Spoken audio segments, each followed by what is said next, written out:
Давайте будем начинать. Yes, we should start. Our whole forum revolves around this year cybersecurity, information security, and everything related to it. I mean, all various aspects of the problem.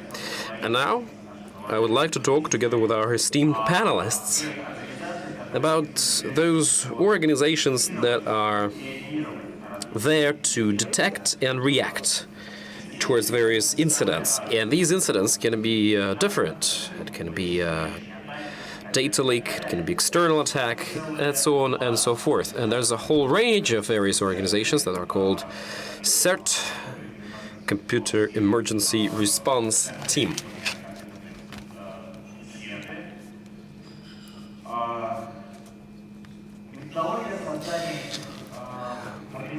The way such organizations can be established, created, is well known. And there are lots of documents and material about it out there, but everything is changing. So we want to talk how such organizations will react to the challenges of the future and how they're going to react to the reactions in the society. Now, as tradition goes, I'd like to ask our panelists to introduce themselves, just a couple of words about themselves, the organization they introduce, and what they do in this big world of computer emergency response. Let's start from the beginning. Shafkat, please, you have the floor. Thank you very much. Can you hear me? Yes, thank you. My name is Shafkat Savirov. I'm from the Internet Association of Kazakhstan. We unite various players and actors in the market. We also actively work in the area of information security. So we do everything that is related to CERT. We have a CERT ourselves. And up to 2 or 3 years ago, CERTs were mainly there to fill in a checklist. So they were just fixing the threats and incidents we had in the Middle Asia, Central Asia, I'm sorry. And now, today, these CERTs are becoming more proactive, but the situation has also changed significantly. We had more attacks and incidents happening at industrial plants, at industrial production management systems, and these threats became pretty real. And such threats and incidents appeared now in our state systems. We are very advanced, and in terms of internet development, and internet covers all sectors of our economy. So it's basically, when we created this value, we ended up with something that we are meant now to protect. We also have our own e-government, the electronic signature.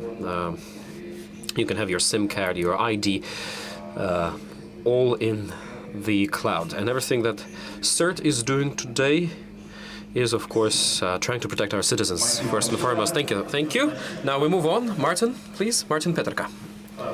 Thank you for invitation to this event. My name is Martin Peterka, and I work as Operations Director of CZNIC in Czech Republic, which is an organization who is responsible for operating top-level domain .cz in Czech. It's our main goal, but we have many other projects which are focused to develop of internet infrastructure in general, and of course to cybersecurity too. We develop our own software. For example, we have our DNS server and resolver Knot. Maybe you will know routing daemon Bird, which is used very widely all over the world. We produce our own hardware. We develop a router, Turisomnia, which has very strong security functions, for example. But many of our projects are, of course, focused on security. And one of them, and the reason why I am here now, is that we operate a national CSERT team for Czech Republic. In Czech Republic, we have a special cyber security law which define two high-level CSIRTs. So first of them is a governmental CSIRT, which is operated by a special state agency, special state office, and within his constituency are state offices and bodies and something what we call critical infrastructure. You can imagine it as a power plants or big telco operators and companies at this level. Second high-level CSIRT is a national CSIRT, which is operated by our organization, and its constituency is a private sphere, companies, universities, and private person. Based on that law, we cooperate very closely with governmental CSIRT, and of course, except standard incident handling, we try to focus to the proactive services, to be proactive, to offer something, some services to the public, and we usually do it for free. We organize trainings, exercises and workshops for security experts and members of our CSIRT teams. For example, we offer possibility to simulate some kind of attacks like DDoS attacks and some others. We can scan web of organization and look for vulnerabilities there, of course, on demand, and so on. We are part of some EU projects which are focused to really private person, not experts, as for example is Safer Internet project. And within this project, we communicate more with private person, with children, with retired persons, and for example, we organize educational lectures at schools. Maybe last but not least.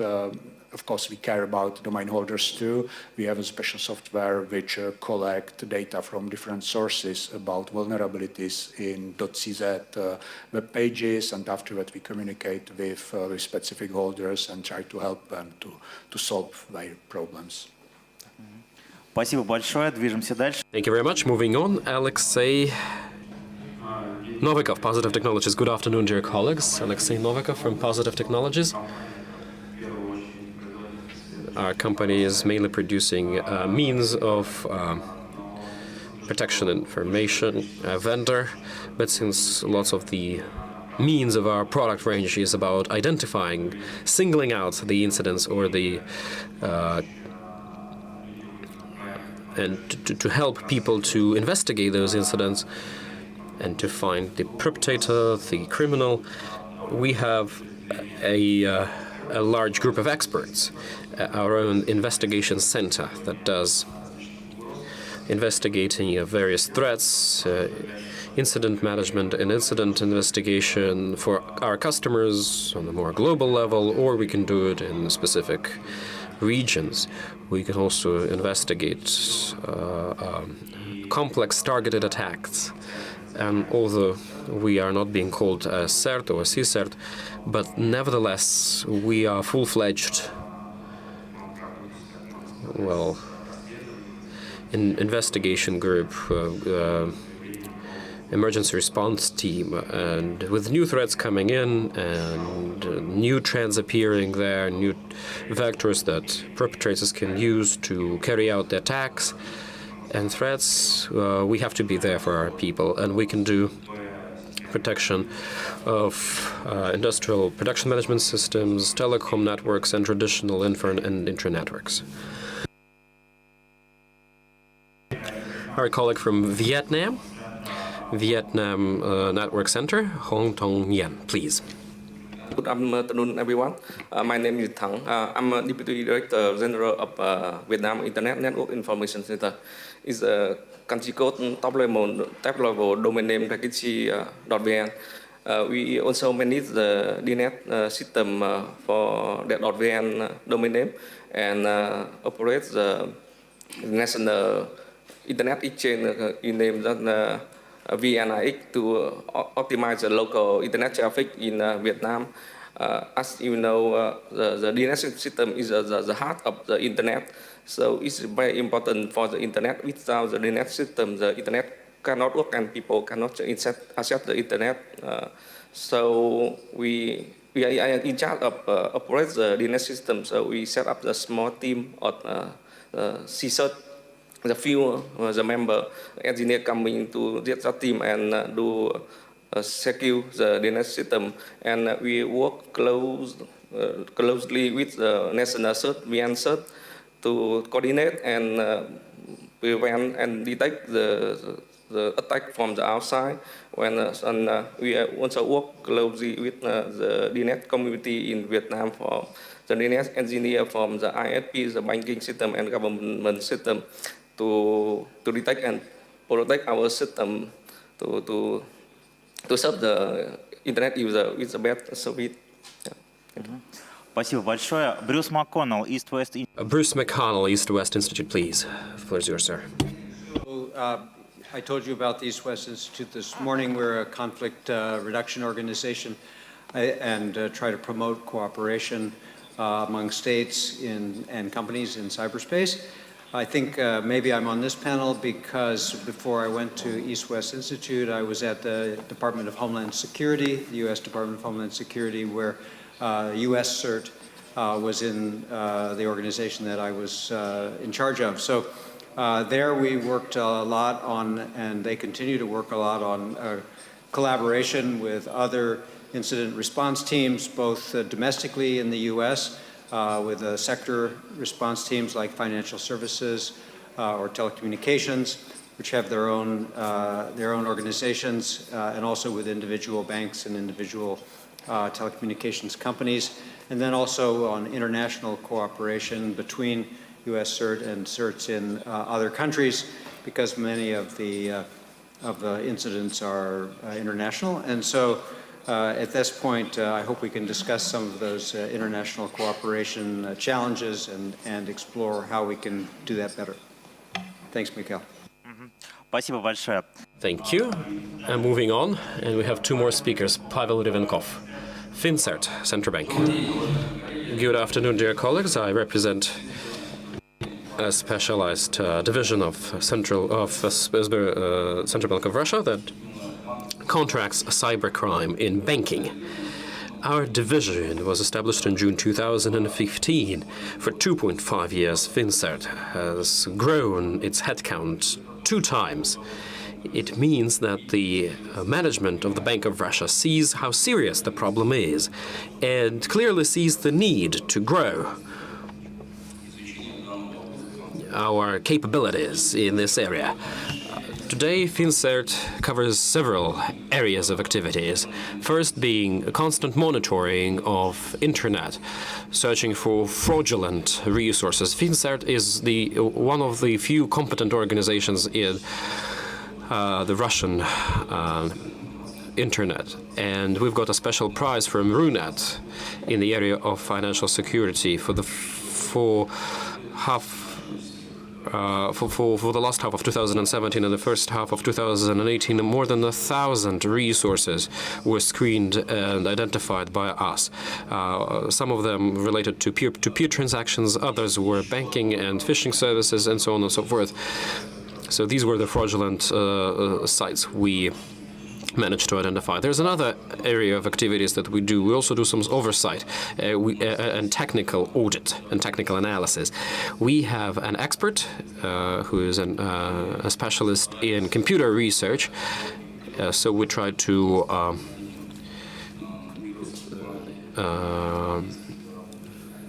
keep the hand on the pulse of various loud cases in virus infections in banks, and also we do credit checking of credit organizations regarding data security, and we can do vulnerability checks. We search for non-declared software and all the things like that. So in brief, that's all for me. And now Alexei Lukatsky from Cisco, please. Hello, dear colleagues. Cisco is not only doing We don't only develop network equipment and protection measures, we also do a lot in the area of monitoring the internet and reacting to various incidents. The only thing that our certs are commercial-based, meaning that we provide services to corporate customers. We can monitor their DNS and sandbox. We can do cyber trainings and cyber drills. But the second thing we do is we participate in various standardized committees. The committees of various standardizing organizations or regulators, helping them to draft legal framework, how to react to incidents, how to monitor incidents, how to establish monitoring centers in the area of protection of critical infrastructure. So we're not only providing technical service, we're not only providing consulting service, but we're also helping in legislative and lawmaking service. Because, you know, quite often companies criticize the state that it doesn't account for the interest of the business. That's it. Thank you. It's been quite I didn't see it coming. I mean, the last comment of yours about the government being criticized. You see, we have the whole spectrum of various certs, both governmental, state-owned, private ones, and certs that outsource that. We have specialized industry focused and so on and so forth. So the first question I would like to ask, recently, for the last couple of years, it became quite clear that now we have centers that react to incidents only in a specific field and a specific industry. FinCert is a good example here. We have Kaspersky Lab Center as an example. They specialize mainly in industrial internet, so that the plant doesn't stop operating after an attack. There's been an attempt to make certs specifically for telecom operators and so on and so forth. But do you think this process will continue? Do you think each industry needs its own cert? Or we could unify that work? So this question goes to everyone in here. And whoever feels to answer, answers. We shouldn't, well, there is no need to answer one by one. If you just want to share your thoughts, please do. Martin, please. I think you need to split vendor CSIRT and industry CSIRT. If we speak about vendors like Cisco or IBM, it's a very useful service, and with CSIRT have great experts with a lot of knowledge and experience, and it's very helpful to cooperate with them. If we speak about industry CSIRT, I must say I have no experience with it. In Czech, we have maybe one which is not industry CSIRT. In fact, it's academic CSIRT, which is responsible for all academic network in the Czech Republic, and below him or below it are CSIRTs of universities. Yeah, it's something like it. It works very well, I must say, but it's a very unusual example. We as National CSIRT have quite good cooperation with Czech Bank Association, which is association who try to collect requests and responsibilities of banks, and very part is focused to security too. But it's more marketing and PR cooperation than real technician. Ну, логично, конечно. Yeah, it's logical, yeah. Clear. Let me expand my question a little bit, because CERT activities is often being compared to the critical infrastructure functioning.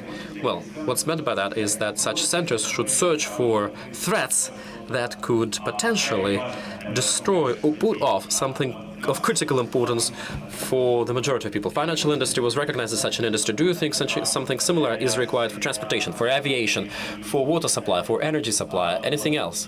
So is that the way to go when establishing new certs? It's in our law. We have a special paragraph in our security law that our office says which industry is critical, which systems are critical, and if they are, they must have CSIRT team, they must follow some rules, some ISO definitions, and cooperate with this office. Yeah, so it's mandatory in Czech. My opinion is that it's good if you have a smart person at both sides. Yeah. Понятно. Брюс, пожалуйста. Bruce. So I think it's interesting, we're now talking about organization like a company having a cert, and I think that's, of course, the last line or maybe the first line of defense. People have to protect their own enterprise network, and so that's a basic thing. But you also need these larger groups, and I think a sector-by-sector approach is good because there's trust within, or more trust anyway, between the companies in the sector. There's also common business processes which they can leverage. But it gets to the question of what the role of the CERT is. If it's, traditionally, the role of the CERT has been to collect information and help share information among other networks, sort of lower down in the hierarchy, if you will, and also across sectors or across networks into other parts of the internet. And that information sharing is important, but it's not enough. In today's world, there really needs to be better operational collaboration. I like to say if you're talking about information sharing, you're not talking about operational collaboration. And so this is we have to up the operational tempo and really start to use these organizations in ways that solve problems and promote better incident response. And that's happening some, but there's a lot more work to do. Пожалуйста. Yes, please.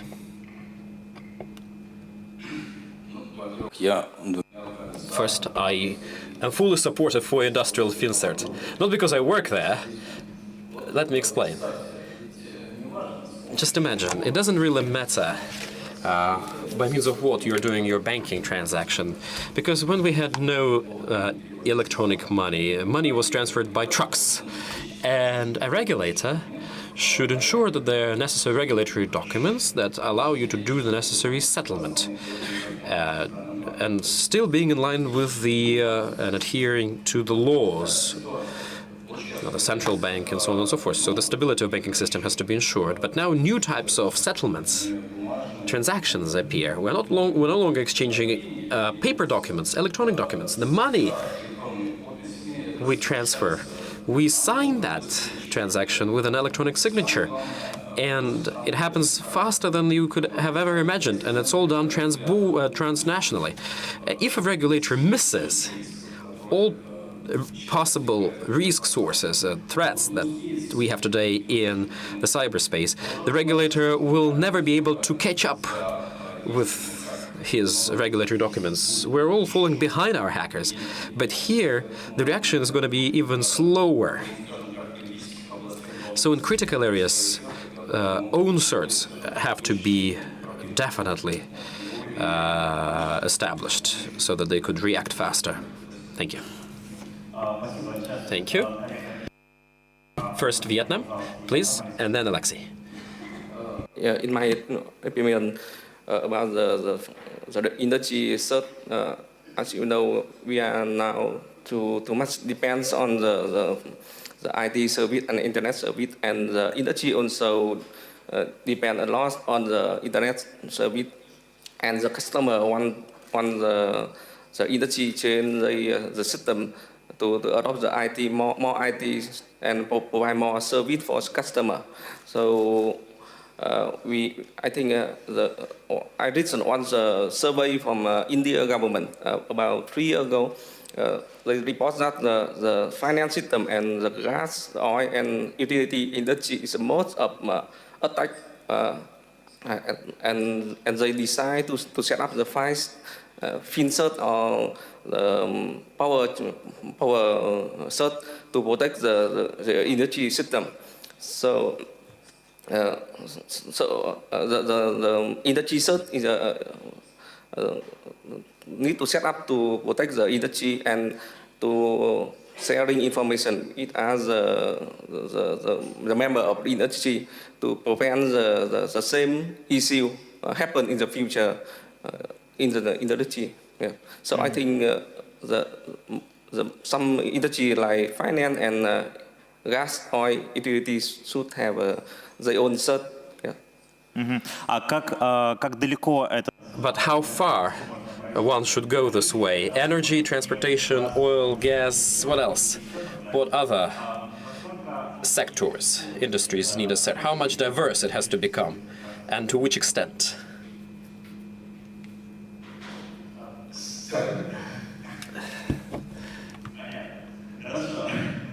У вас было слово. Alexei, you had the floor.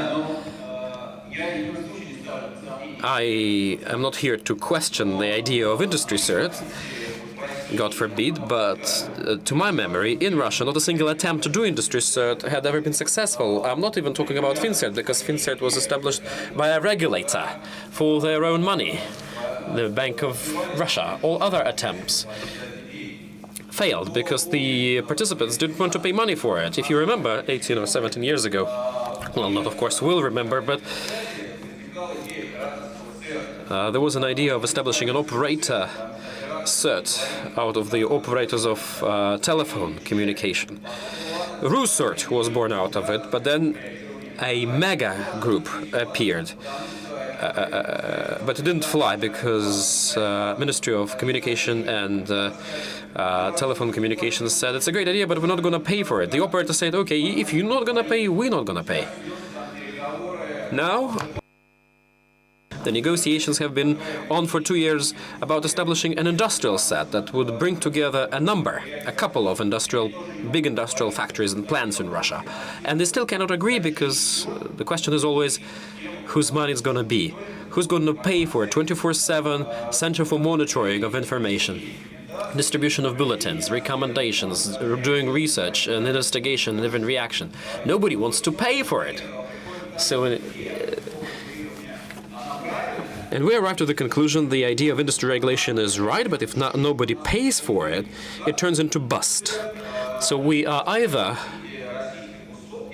have a state cert or like a compulsory, a forced cert that everybody has to pay to, starting from a local hospital to ending with Gazprom. Unfortunately, in Russia, as opposed to other countries, there is no rigid regulation about critical infrastructure so that the government can say, you're critical, you're not. In Russia, it's up to everybody to decide whether they're critical or not. The law says there are 12 industries and there are a certain number of activities. So any regional polyclinic can be a critical infrastructure.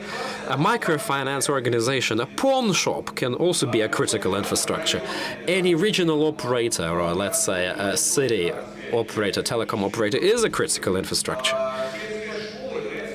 A rural school is a critical infrastructure in accordance with the Russian Federation, with all the consequences.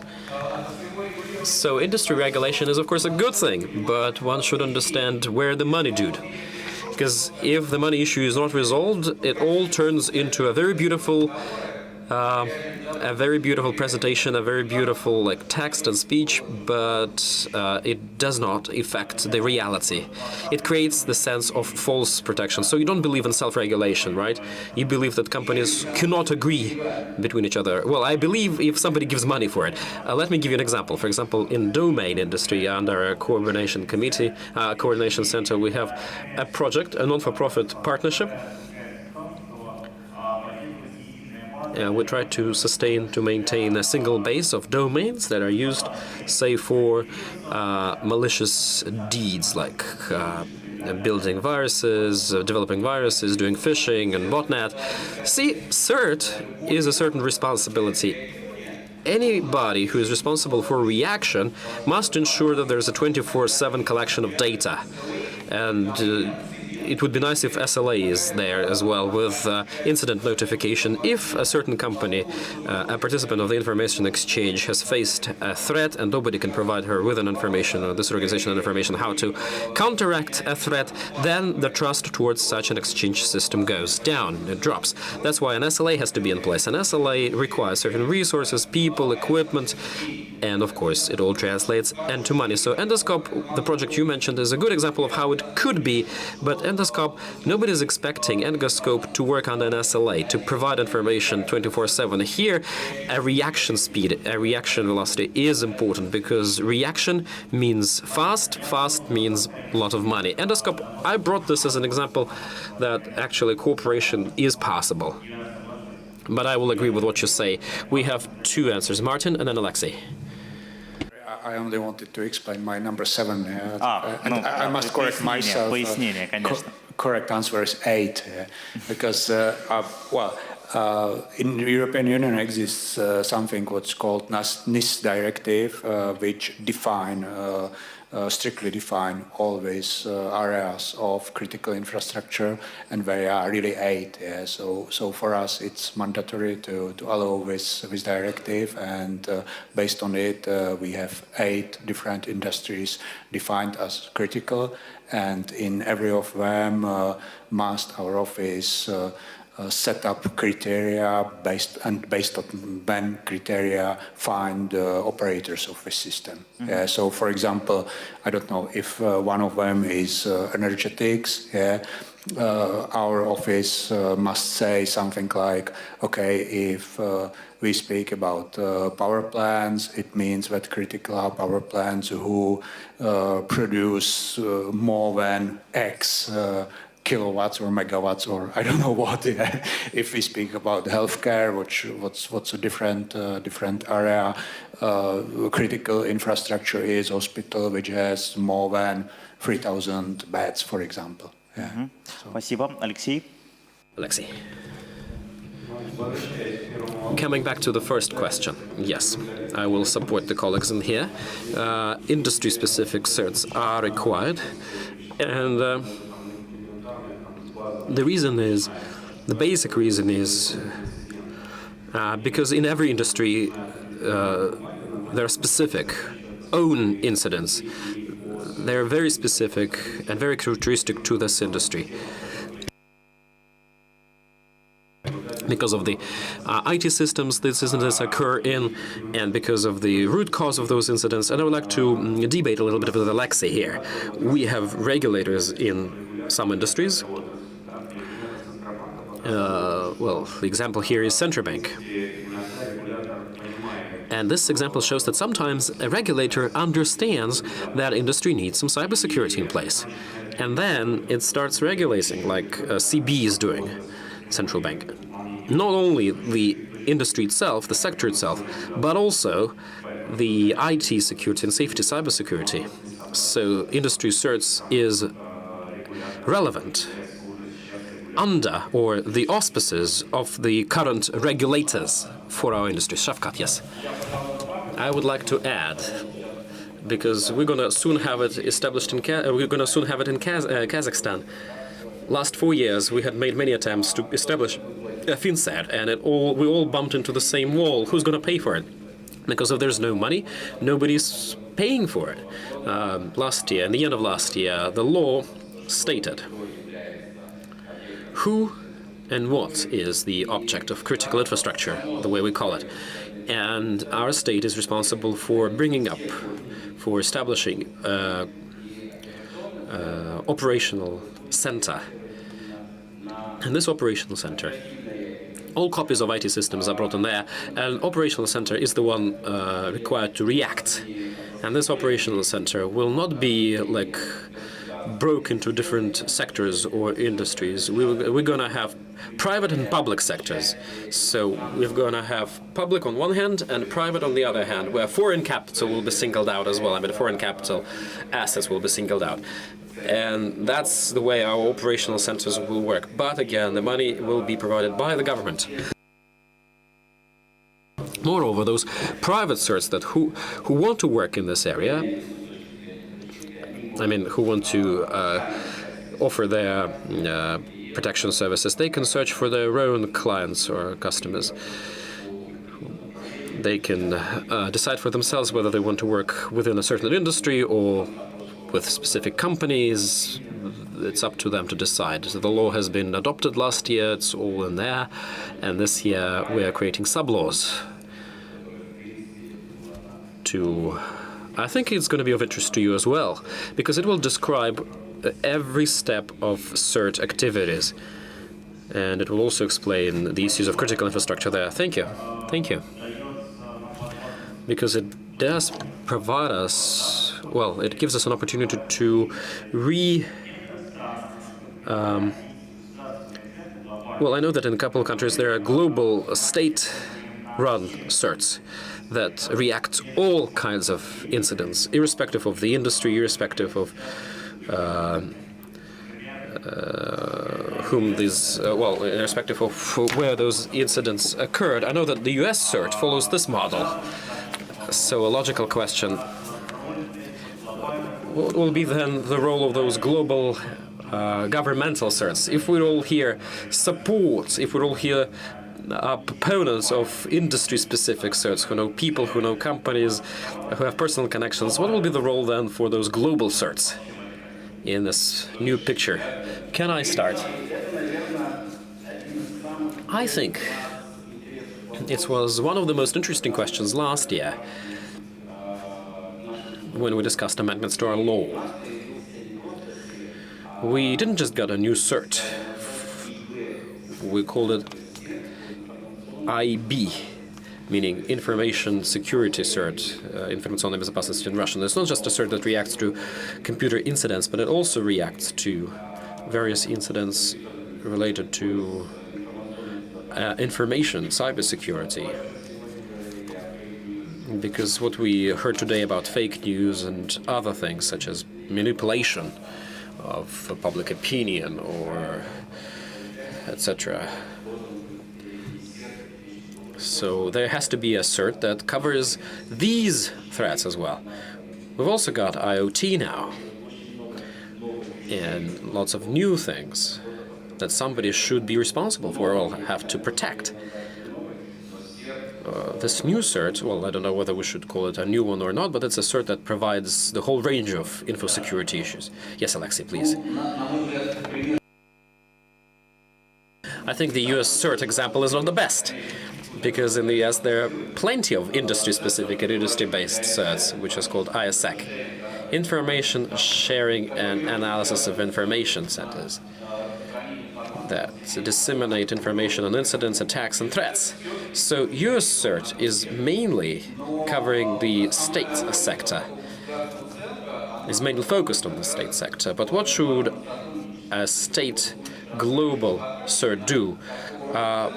Cross-border collaboration. So such kind of CERT with cross-border attacks, and it shouldn't be just running from 8 to 7 Moscow time or New York time. It has to 24/7 communicate with other countries, similar structures in other countries, and should, I don't know, present evidence, deal with the issues of jurisdictions where the data exchange is possible. But unfortunately, we can't really name lots of cases of international collaboration in this area, because current political regime is not conducive to the exchange of data of such kind, especially when countries try to paint each other black nowadays. That's why information exchange is becoming more difficult. However, yes, there are certain hotlines. Russia and the US do exchange certain things, but I can't really call it a full-fledged and a 100% efficient channel. That's why a state CERT has to be really doing some state business and has to do international representation, but unfortunately there are not so many examples, working examples, well, clear. Does it have to have another function, such as developing methodologies or checking on others, like industry CERTs? Do you think it has to coordinate others, or it also only should do international collaboration, cooperation for the exchange of information? Alexei, that's to you. I think they shouldn't be doing reaction at all, because CERT is mainly there to collect information, to analyze it, and to develop recommendations. For the CERT, employees and experts come to your place, mess up with your equipment, I don't know, connect access list to the equipment, doing some corrective measures. I can't really say that there are a lot of cases like that where CERT people work this way. What they usually do is maintain the incidents database, and they raise awareness in the country. That's the major objective for a cert. Clear, Bruce. Yes, you had a response, yeah. Just that this idea about, so the U.S. CERT does the international collaboration with other CERTs, so it has a relationship with the Russia CERT as part of FSB, and it's an operator level relationship, so that it's not like they collaborate very well, but it is still there. It's a channel, and it's an important one from, especially at a time like this where other channels are more difficult. But in terms of the domestic at the national level, it also provides a coordinating function across sectors. So, for example, on the operations floor of the U.S. CERT, there are people from representing the financial services sector and the telecom sector and the energy sector sitting side by side with the government employees who are protecting the federal sector, the federal departments and ministries. And so they coordinate and share information when an incident is happening about, well, what are you seeing? Are you seeing these same kinds of malware, same kind of signatures? Are you seeing variations? And trying to get a national picture. They're not running it. The incident response is obviously at the enterprise level where companies are trying to protect themselves or government agencies are trying to protect themselves. But it's more the coordination function and sharing of what's working, what isn't working. Oh, you have a fix for that. What's the patch? How did that work? So I think it can have an operational role as well as a coordinating role. As well as an international interaction role, but it shouldn't try to run everything because you need the experts from the individual sectors and the individual companies to fix their own stuff. Пожалуйста. Cannot work alone to handle the incident. So the CERT must work together and do collaboration with other CERT to handle incident. So, but the model of collaboration we are very different with the model because the CERT network is a group of CERT and they can collaboration with other not hierarchical. It's peer-to-peer and fully matched network of CERT. So I think now is a very we could not find the most efficient model of collaboration with the CERT. Because for example, the FinCERT in Vietnam, they can have a collaboration with the FinCERT in Korea, and they can collaboration with the US CERT, not the national and national CERT collaboration. So it's a very complex model of cooperation. So I think we should find the suitable model and the channel, the protocol to communicate to on the CERT to handle the incident as fast as possible. Спасибо большое. Thank you very much. Any other responses, please, Alexei? As far as national CERT is concerned, coordinating function, that's what people expect from it most of all. At least we as a company, that's what we are expecting from our national CERT. Because quite often, for us as a company who either investigates or reacts to incidents, we have to spend a lot of resources and precious time on establishing those right vis-a-vis who can help us and talking to whom we will be able to successfully resolve the incident and put it to an end and do the investigation. And if you haven't gone that path at least once with a country or an industry, when you do it for the first time, it takes lots and lots of your time. And of course, such issues as trust, as transparency, surface along the way. And it is the national CERT, the state CERT, that must become the entry point for your international activities. That's what we expect from them. The coordination function. You mean coordination for the international information exchange, or coordination as providing a methodology? For example, imagine we have several certs in the country, right? That all are responsible for different industries. With high level of probability for every industry, they won't be able to provide quality methodological support. Yes, some general level, top level methodology can be provided by them, but this high-level methodology still had to be will have to be adapted to each and every industry. So probably no. But as far as international coordination is concerned, or coordinating efforts within one country, since the country is not a small one, you know, lots of stakeholders, even the law enforcing agencies that can investigate an incident, they can be more than one at one time. Thank you, Claire. Since we're also trying to paint the future, to talk about the future, the ever-changing future, let me raise a question that has already been touched upon by Shafkat about the new types of threats, the new types of incidents, challenges that our centers have to face and the industries that these centers belong to. Today we talked a lot about the fake news. We talked a lot about other things which were non-existent before or were not so seriously, not so impactful. Can we say that the services of CERTs will expand,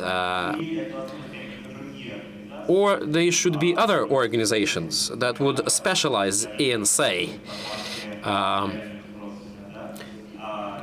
combating false information dissemination or lies dissemination, or it's still for CERTs to do, and that's where the evolution takes us. Again, any order you like, Alexei. I don't think it's going to mean an expansion of our functions. I think with the development of modern digital technologies, we have new and new threat vectors, new and new threats, the Internet of Things. Everybody knows what happened with our telecom providers after it appeared, when huge botnets were deployed and employed, and even large providers couldn't handle those. I mean, DDoS attacks organized by those botnets. So it's not that new functions will appear with a CERT, but the speed of reaction would have to become faster. The agility would have to be better. I mean, CERTs would have to be more and more agile, will have to be more flexible, adjustable. So the race is on, and with every year we're running faster and faster. I meant more the legal framework that CERTs have to operate with, because CERTs have to work with a certain number of described attacks, known attacks, but if the new ones come along, the new threats, such as fake news, because legally fake news is not under our jurisdiction, so to speak, CERT jurisdiction, not something that CERT meets in a daily life. Do you think the jurisdiction, the legal scope of CERT has to be expanded, or there should be other organizations? Do you think such evolution is possible, is even possible? Yes, please, Martin. Yes. Well, I think that you need to watch as a CSERT teams as something what exists last 15 years. Yeah, and it's quite a good network and system with many rules and many procedures and many things which works. Yeah.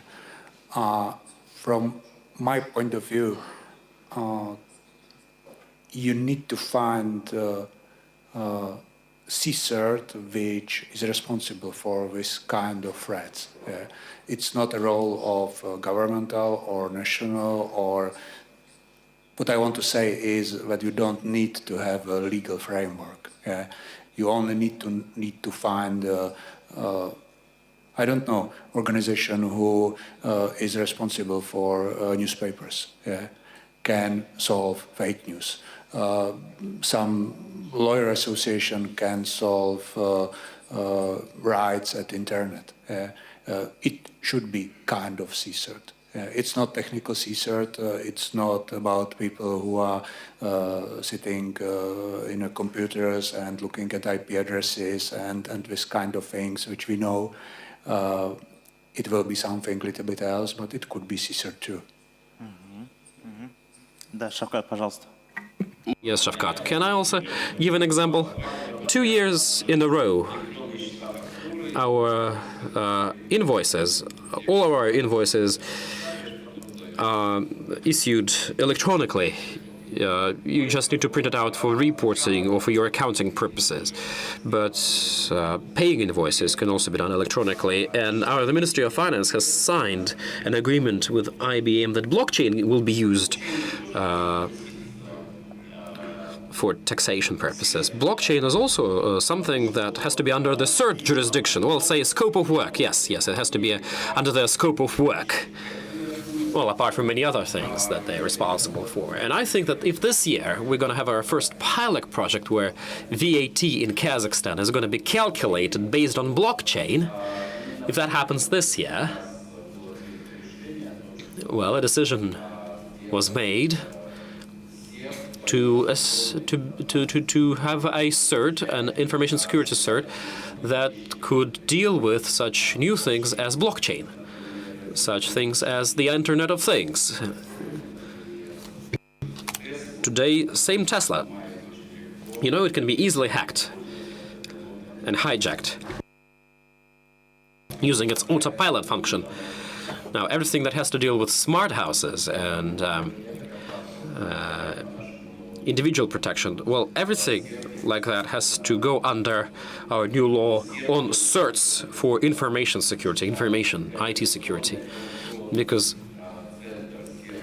coordination, operation cert centers will be there to protect critical infrastructure. They will stay, such as our plants, factories, production manufacturing systems, but everything new will be attributed to the new information safety cert, Internet Information Security cert. And notwithstanding the similarity in the names, the two organizations you are talking about, well, this new organization that you talk about is something extremely new. My question to other participants in the panel, do you think this experience is, well, it's possible to scale it up, to implement it in your industries or in your countries? Have you been thinking about the need for such new organizations, organizations with new set of functions, so that they can respond to these new attacks? Yes, Alexei. I'll be a pessimist in here, because if you look on Russia, this topic of certs, or SOC we call them, for corporations, it appeared just a year and a half ago. I mean, the whole topic, the whole buzz, when we started talking about, we started discussing critical infrastructure.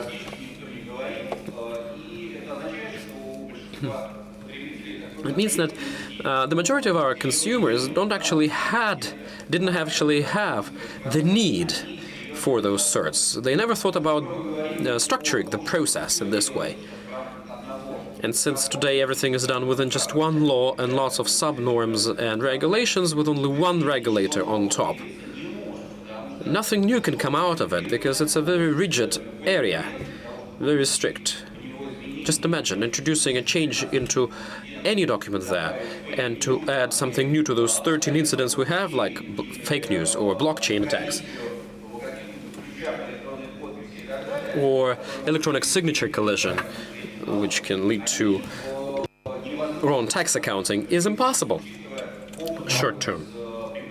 I mean, considering the time it takes to amend the decrees coming from this regulator, it takes about 2 or 3 years.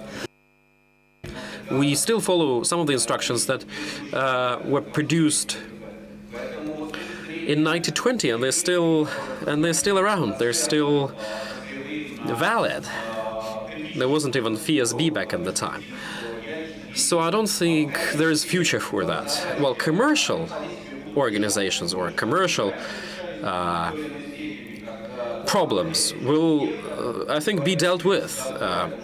Two companies can agree with each other. One buys, the other provides a service. They sign their SLA, they sign their contract, they exchange money, and they can live happily ever after. However, it's something for the state to take over, at least in the nearest future. I don't think it's going to happen. Any more interventions, please? Yeah, there is a response as far as state regulation is concerned. In April last year, we had a project, the concept of cyber shield. By the end of November, the law has already been adopted. Meaning, throughout this time, we adopted the concept, we adopted the roadmap, and we even managed to discuss all amendments to the legislation that will be needed. I think 60 or 40 laws were amended, starting from the law on banking secrecy, legal practice, communication, and whatever. We've even added new functions to our national bank in this law. The bank is now also vested with a function of doing technical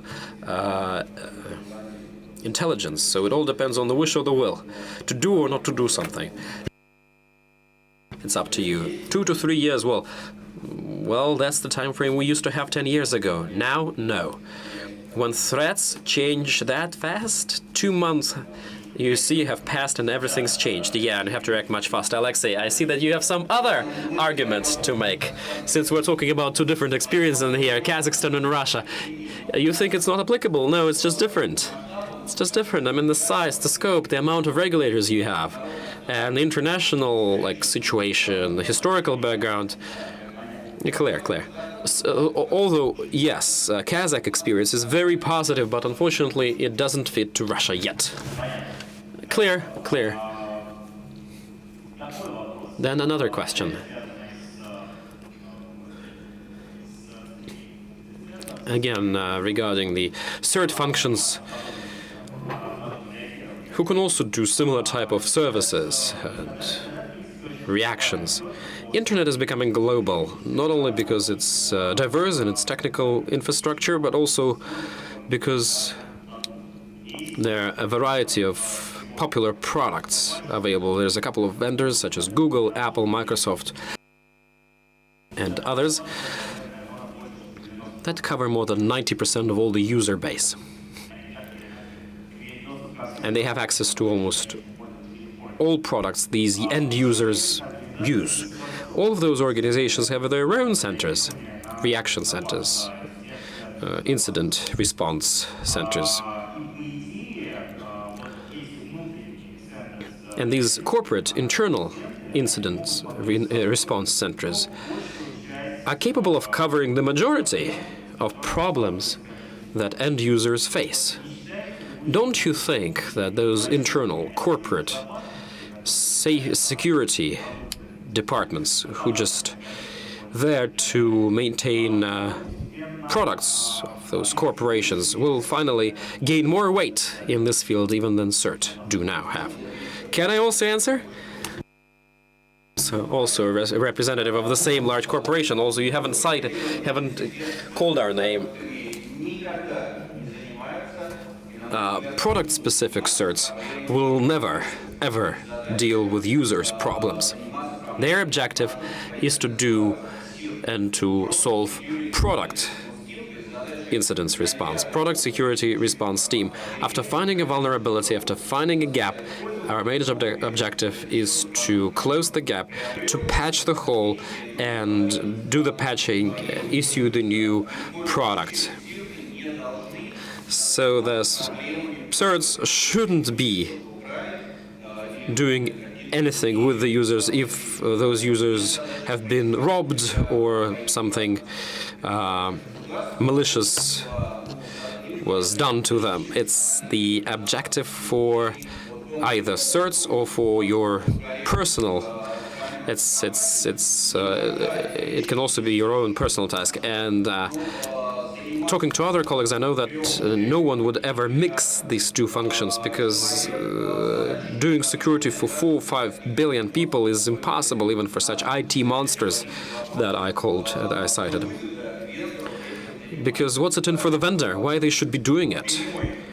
There has to be a direct, monetary benefit or value, because nobody pays for it at the moment. So vendor's objective is first and foremost to make a good quality product and to remove vulnerabilities in the product.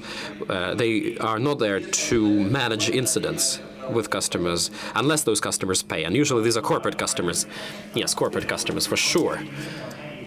Nevertheless, I have two counter arguments to you. First, previously, we said that one of the major CERT functions is to coordinate and to provide methodology, and international coordination, of course. Working with a product, managing a product, it's the same methodology work. Producing a recommendation to resolve the incident. It looks very much the same. Yes, of course, for a corporation, the main business is a product, a software product, but they always keep the security of users in mind, in the back of their head. Well, we shouldn't mix tools and goals, but the end objective is, I think, clear. So those corporate security centers, do you think they can do more? They can walk an extra mile now for the end users as opposed to certs?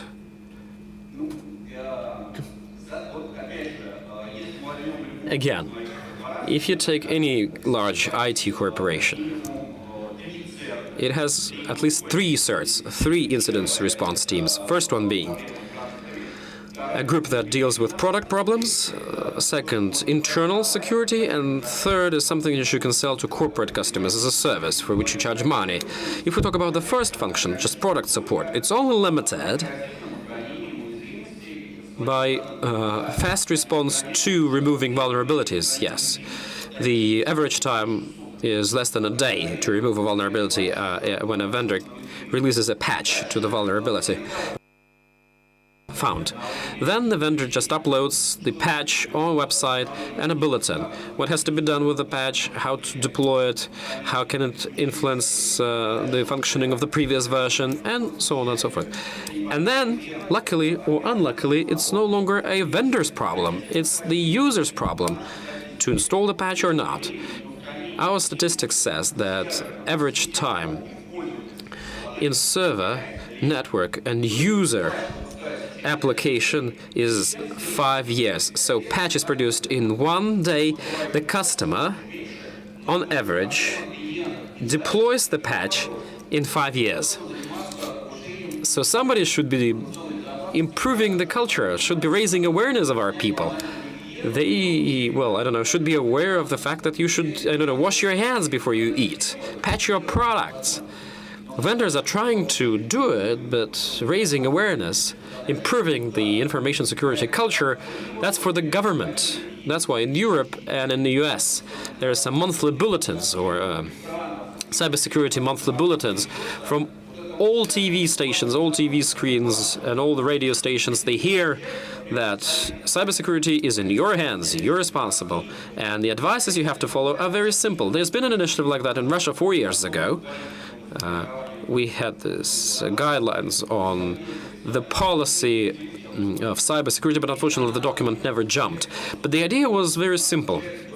It is the government that is responsible for the culture of our people, not the vendors. They shouldn't be vested this function because it's not up to them to do it.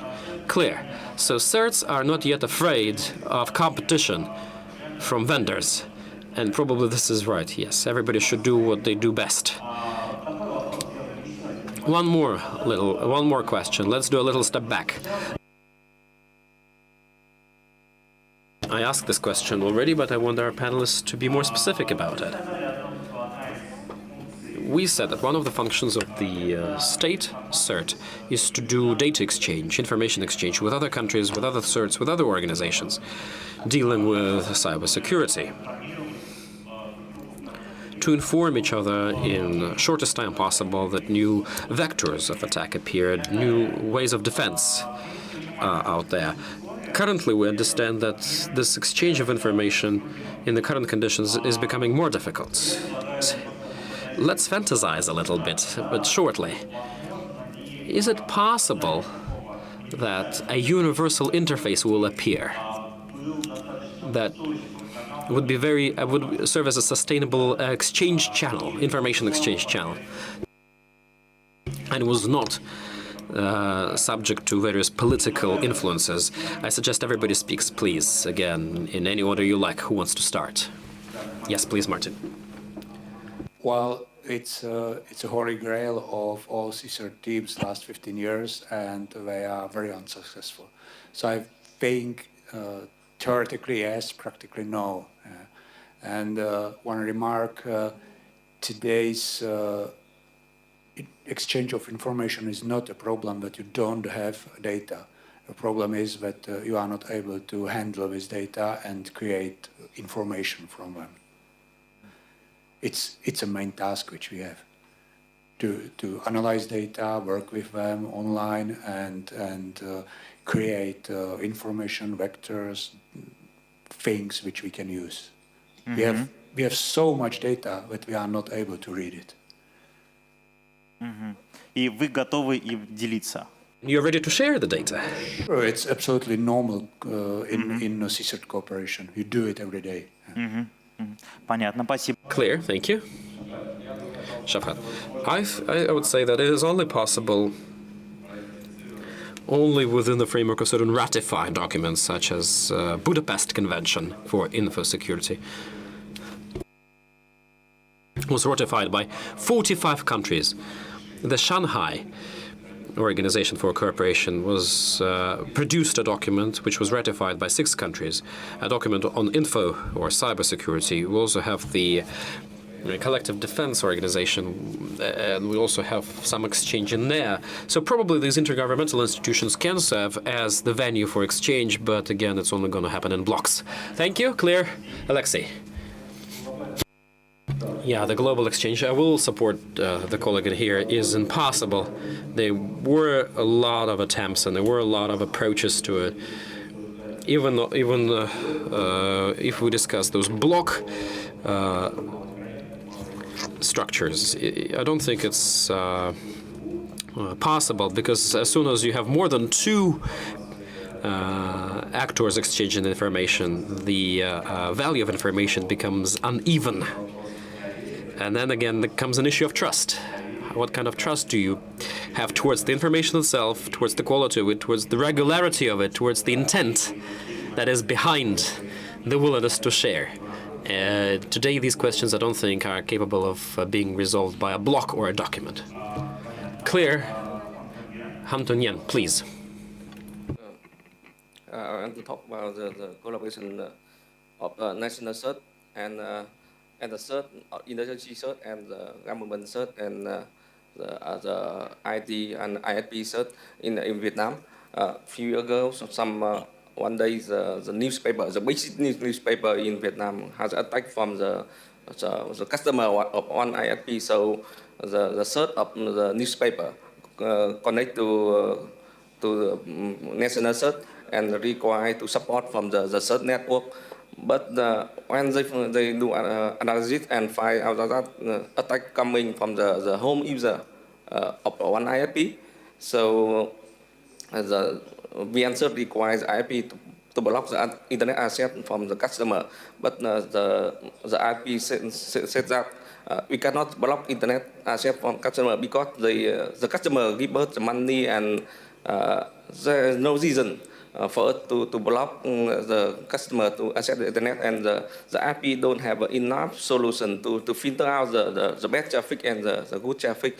So these are very difficult for IP and the cert communicate to each other and do the action when they want to block someone to access the internet.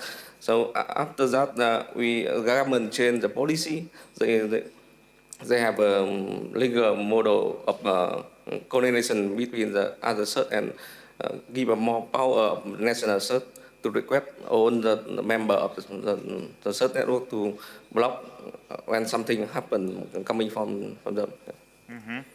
Брюс, что вы думаете по этому поводу? Bruce, what's your take on it? So I think that's a really interesting story you just told, and it deals with the problem of liability. So you made it safe for those companies to turn off a bad place and not, be in violation of contract. So that's really good. I think on this larger question, I would agree with the general line of talk that trust gets established on a bilateral basis, and it's harder to do it multilaterally or multi-party.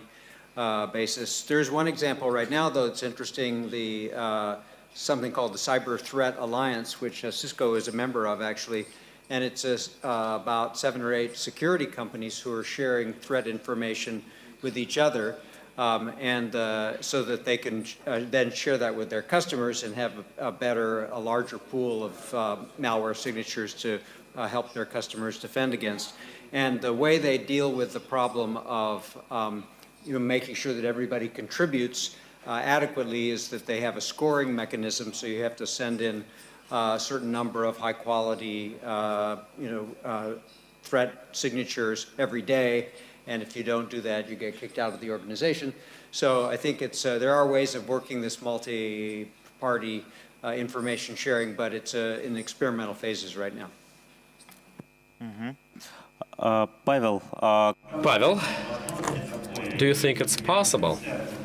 Does FinCERT exchange information on threats or its experience with similar organizations or structures in other countries? Well, at least we're always ready for such a collaboration. That's why we have very good relations with the National Bank of Belarus, with the National Bank of Kazakhstan. Just today, in Tula, in Russia, there is a last day of seminar for CERT creation and CERT establishment, and colleagues come to us eagerly because they believe Russia moves a little bit faster than others, and they like our example, and we're ready to, we're very open. Also, I believe that such a collaboration between CERTs, in the end of the day, will help to prevent various frauds. Thank you. Alexei? I would like to go deeper into the technicalities, because technically it's all possible. Well, within our company, our security service gets information about incidents and threats from about 50 various sources in different countries of the world. We use 2 protocols, STIX and TAX, for that. These are international data exchange standards for threats exchange. It allows you to unify data exchange, right? Now, if you want, well, if you want to restrain the amount of information you channel, you can use TLP. It's like coloring the whole data, the whole flow, the whole volume of information into 4 colors. So you have information that you use just internally, or you have information that you send over to one person, and then this person cannot forward it to anybody else. So that's the technical way of organizing data exchange between countries and between various CERTs. It is possible, technically it is available, and quite easy. Moreover, the tools that many CERTs today use supports all those protocols and standards. The only issue is trust. Any CERT, any state CERT, is an organization, is a center that reflects political mood of the country. However technically advanced you are, if your country doesn't want to talk to somebody, they won't. Just remember the impact project. Russia didn't assent to it because of one reason. One of the major regulators said we cannot share information about the incidents we have in the country because it can cause potentially a damage to our national security. It can dent our national security. That's why we have not ascended to this alliance. Not because we technically weren't capable or we didn't want to, because we just assessed the risks and we calculated that in this situation of political situation, it was not right. But during the Winter Olympics, with our best friend, the United States of America, enemy friend, we exchanged information easily and freely. If there is a will, there is a way. If there is no will, there is no way. Any reason will do why a data exchange is impossible, but technically it is possible. Yeah, the question is about, well, I'm asking about the political will, rather than the technological can. capabilities. But yeah, your answer is clear, and this answer has been mentioned here many times over, the trust crisis. We still have time for a couple of questions from the room. If you have questions, you can ask them now. And I would like to still, well, in the end, to conclude and to wrap up the session, I would like to make a very short... Do you want to ask a question? Yes, please, yes. Can we please pass the mic?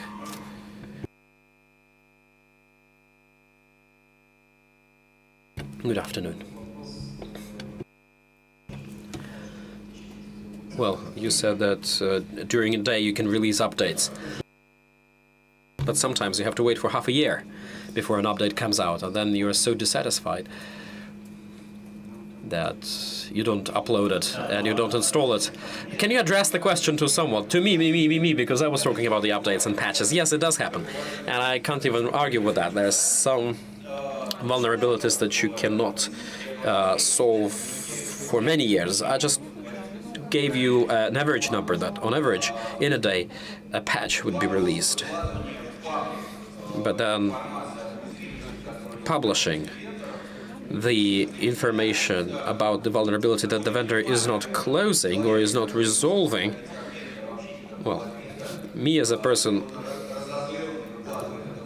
imagine, well, I don't think it's very ethical to talk about and to publish information on the vulnerability that hasn't been covered, because taking revenge on the vendor can cause damage to millions and millions of users who have the same vulnerability.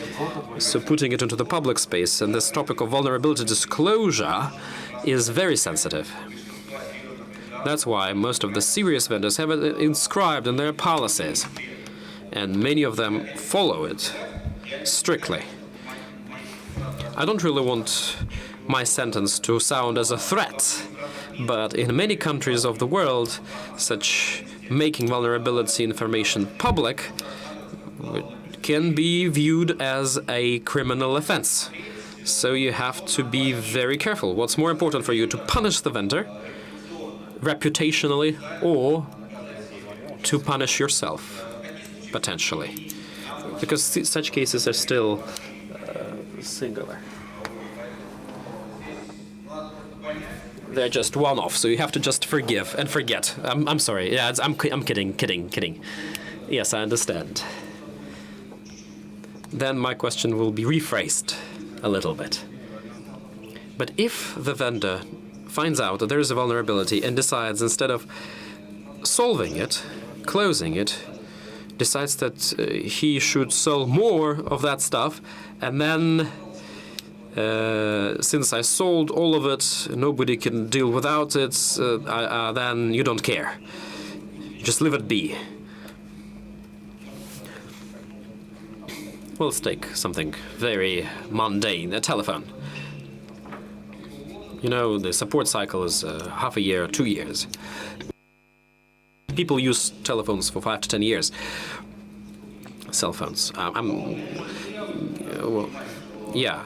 You have to realize that in our country, the culture of consumption, well, we have a cult of consumption, a consumption cult. People prefer to change their devices faster than their depreciation rate. So 5-10 years, I will disagree with that. 3 max. But since if we're talking, well, if we talk about consumer goods, it's hard for me to talk about it. We should ask people who produce consumer goods. For corporate customers, such cases are very rare. And today in Russia, we have a regulator which is called STAT. And if the vendor does not close the vulnerability in its products, they will be shown off certificates. Their certificates will be cancelled, will be revoked from them.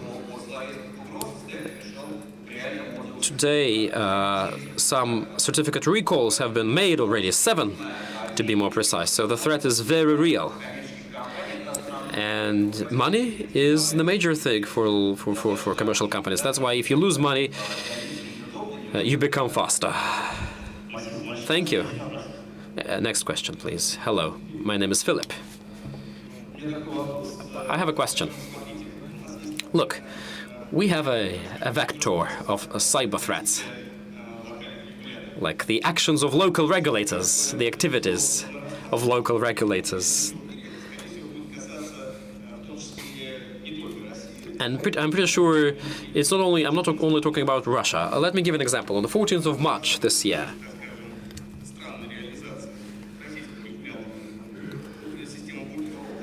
using a very strange blocking system,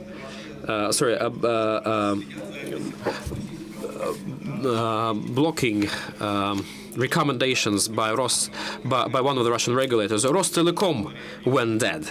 So, do you think we need to react to those local attempts? To those to those attempts of the local regulators? I think this question goes to everyone, and I would like to even dwell upon that, and I would even try to rephrase it. Are sets ready to work with the threats that are caused because local governing bodies, local agencies disagree with each other or do not understand each other fully, and some of their blocking mechanisms, for example, are not being used to their actual purposes?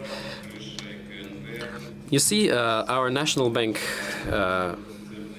is the only regulator that runs a state cert. We don't have any private certs, so we have no one to agree with, you see? We don't have to agree with anyone. Clear? Any other remarks? You see, we all live in Russia. We'll narrow down the discussion because we're mainly talking about Russia here. Because it's only in Russia where Roskomnadzor exists, the only regulator for internet. And I haven't seen a single cert which would recognize a regulator as a threat, officially. There is only one document where regulators are recognized as a possible source of threat. That's a Central Bank of Russia that states that the sources of threat can be as follows, and there come our regulators. But then again, the question is, who will be bold enough to risk his business to argue and debate with a regulator? Yeah, you will be then greatly outdemanded in the Russian market if you can do it. Well, you will not stay here for long, but you will be very successful, I'm pretty sure, in this very short period of time. Okay, let's not do the discussion. We will discuss it later on. We have more questions, please. Maybe we don't need certs any longer. Maybe our society is mature enough that we don't need certs. We have banking sector. In banking sector, it is the bank who's responsible for losing their customers. That's why the bank is so interested in getting information from the cert. They want to close vulnerabilities fast and they want to solve problems. In other industries, well, there are no other industries like that, at least in this post-Soviet state. For example, if you have some holes for personal data, you're not suffering any losses, you're not suffering any fines. There's no motivation for it. No sanctions will be deployed if you have some certain incidents in the area of critical infrastructure. It is planned, but there is no practice. So why do we need CERT? What's the motivation? What's the... why should people contribute to CERTs? And in order to process the cert data, you have to be of a certain level of maturity within your own organization. Business is not motivated to create those kind of lays and links. Can I answer that? Can I take that? Last year in Kazakhstan, we have amended 42 criminal code articles, and we also have administrative code and civil code articles. An investigator, if he is investigating a cyber threat, a cyber crime, they refer to us and they ask for expert opinion, and we provide them with this expert opinion. In 2016, we used to have 5 or 6 expert opinions like that. Now 2050. Previously, we had a case with internet banking frauds. People would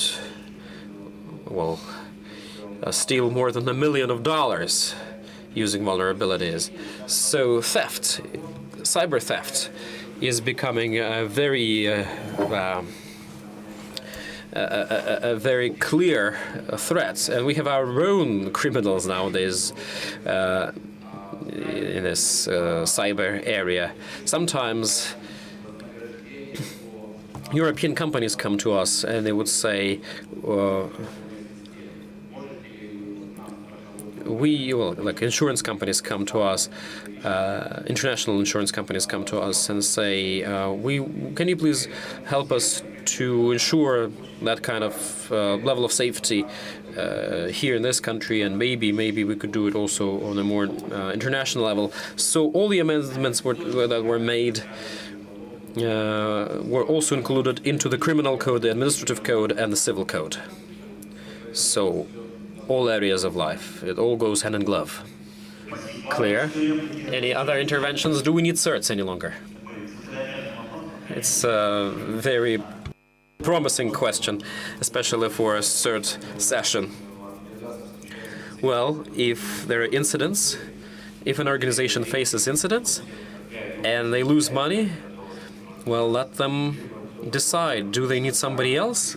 Do they need somebody from the outside to help them to figure out what's happened, or can they do it by themselves? It will happen once, twice, thrice, and then the organization or a company might think, maybe we should be more preemptive.